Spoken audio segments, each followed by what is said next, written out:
What up and welcome to Rama Screen YouTube channel, and here's my review of Netflix series Wednesday Season 2 Part 1. Let's rock this. Okay, when Netflix granted me the advanced screeners to this new season around late last week, I was just over the moon, smiling ear to ear because I was a huge fan of the previous first season. I mean, took them long enough, right? 3 years, sheesh, but I'm happy to inform you that Season 2 does not disappoint. Now, before I go any further, what the hell is up with all this strategy of dividing the shows into 2 parts? They did it to Outer Banks, they did it to The Sandman, and now they did it to Wednesday. Look, I get the whole milking the anticipation and building up the hype, but it's also kind of annoying. I don't know about you, but I never liked waiting.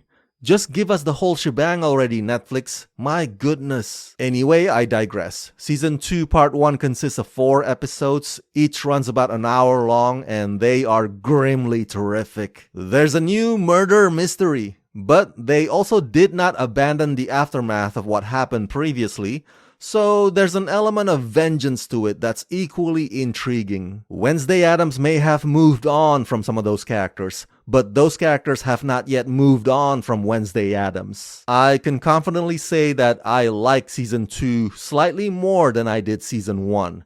This new season is darker, scarier, and bolder. The stakes are higher, and the cliffhanger is most definitely effective.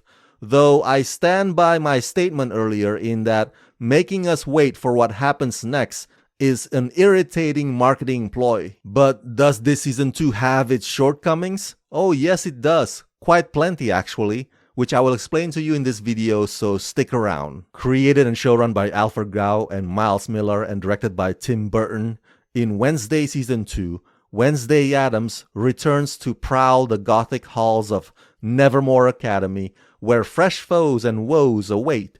This season, Wednesday must navigate family, friends, and old adversaries, propelling her into another year of delightfully dark and kooky mayhem.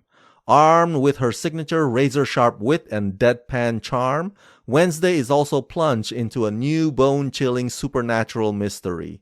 Starring Jenna Ortega, Steve Buscemi, Emma Myers, Billy Piper, Luis Guzman, and Catherine Zeta-Jones. I love the fact that Catherine Zeta-Jones has a more significant screen time in this Season 2.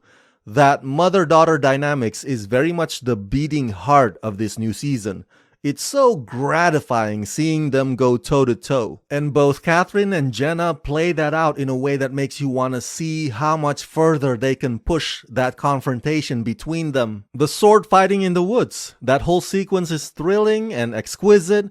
And in addition to that, the grandma butting in and siding with Wednesday, of course, why am I not surprised? It's so typical. I mean, this is the kind of dysfunctional complication that any families out there can relate to, even if they don't casually eat bugs. Luis Guzman, who plays Gomez, also shows up more often now, but his role as the comic relief as this sort of dumb husband who's just happy with just being clueless is kind of a kick in the nuts to all husbands everywhere, including myself.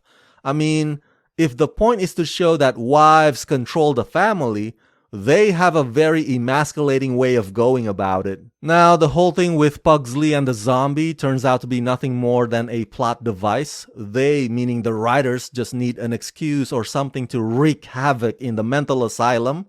The zombie had its moments, but for the most part, he's pretty underwhelming.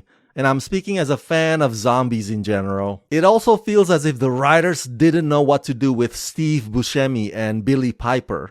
Their presence, though eccentric at times, serve very little purpose. I'm assuming they might provide a more prominent contribution in the upcoming Part 2, but that's just another reason why I deeply dislike this whole not releasing the entire season all at once. But despite those minor criticisms that I just mentioned, I still find Season 2 deeply entertaining, especially the competition in the campground.